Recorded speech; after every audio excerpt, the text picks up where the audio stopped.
अपने जमाने की खूबसूरत हीरोइन रही पूनम ढिल्लो की बेटी पलोमा ढिल्लो अपनी खूबसूरती से सबका दिल जीतने को तैयार हैं। पलोमा अपनी मां की तरह ही बेहद खूबसूरत हैं। अब बस देखना ये होगा कि पलोमा अपनी मां की तरह इंडस्ट्री में नाम कमा पाती हैं या नहीं। पूनम ढिल्लो का करियर बॉलीवुड में अच्छा रहा। लोगों को उनकी एक्टिंग और मासूम चेहरा दोनों पसंद आए थे।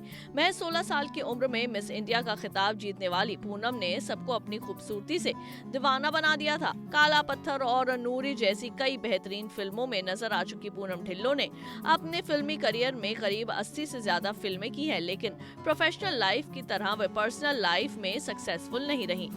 चलिए उनकी जिंदगी के कुछ अनसुने किस्से आपको बताते हैं। 18 अप्रैल 1962 को उत्तर प्रदेश के कानपुर में पैदा हुई पूनम को लोग बचपन से ही बहुत प्यार करते थे, क्योंकि उनका चेहरा बहुत ही मासूम और प्यारा था।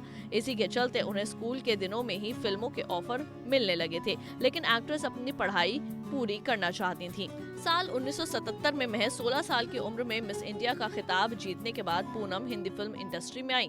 मिस इंडिया का खिताब जीतने के बाद उन पर यश चोपड़ा की नजर पड़ी। यश चोपड़ा ने उन्हें फिल्म त्रिशूल ऑफर की, लेकिन उन्होंने पहले ये ऑफर ठुकरा दिया था, क्योंकि वे अपनी पढ़ाई पूरी करना चाहती थी। लेकिन बाद में मनाने पर वे राजी हो गई थी। फिल्म करने के लिए पूनम ने शर्त रखी थी कि वे गर्मियों की छुट्टी में ही शूटिंग करेंगी, जिससे उनकी पढ़ाई पर असर ना पड़े। उनकी फिल्म त्रिशूल रिलीज हुई और हिट भी रही। अपने करियर के शुरुआती दिनों में पूनम यश चोपड़ा के घर में ही रहती थी, लेकिन दोनों के ज्यादा समय साथ गुजारने की कई बातें बनी, लेकिन एक्ट्रेस ने इन सब बातों को अफवाहों में ही उड़ा दिया।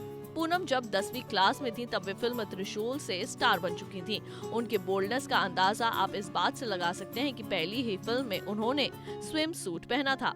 पर्सनल लाइफ की बात करें तो अपने 10 साल के सफल फिल्मी करियर के बाद पूनम 1988 में फिल्म मेकर अशोक ठहरिया से शादी की। दोनों के 2 बच्चे हुए, पलोमा और अनमोल, लेकिन यह रिश्ता करीब 10 साल ही चल पाया। पूनम तब से अपने पति का घर छोड़कर बच्चों के साथ अलग रहती हैं। दरअसल शादी टूटने की वजह अशोक का दूसरी महिला के साथ अफेयर था। जब पूनम को इसके बारे में खबर हुई तो उन्होंने पति को सबक सिखाने के लिए खुद एक्स्ट्रा मैरिटल अफेयर किया, जिससे उनके पति को अपनी गलती का एहसास हो सके। इसके बाद एक्ट्रेस ने पति से तलाक ले लिया।